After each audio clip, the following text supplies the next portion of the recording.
I reviewed the messages and clicked on the contact information before telling her, "That's not the owner's cell phone number." Her response was, "He has multiple phones for business, of course. You do not know all of his numbers." I replied, "How about this? If we call him and he says it's okay to take 50% off the bill, then I'll do it."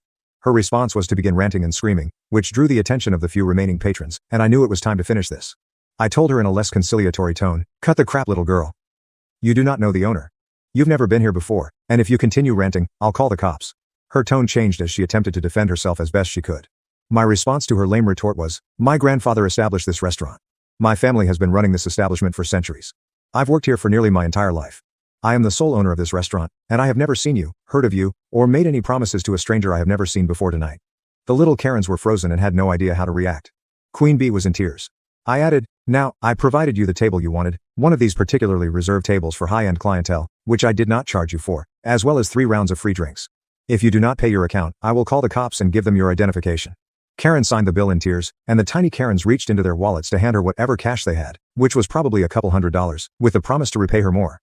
2 days later, an angry man arrives at my restaurant and requests that one of my bartenders talk with me. I was in the back office working, so he had to wait for about a half hour. She was with him too, but she kept her head down.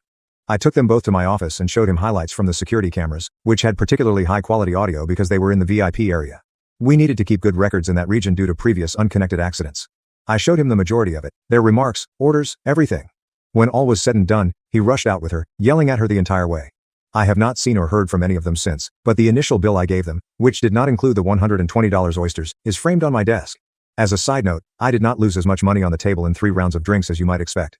The table was intended to be empty anyway, so I didn't lose anything because I hadn't expected to gain anything in the first place. The cost of the meal and other drinks more than compensated for the loss in the first 3 rounds. So now that you know everything, am I the jerk?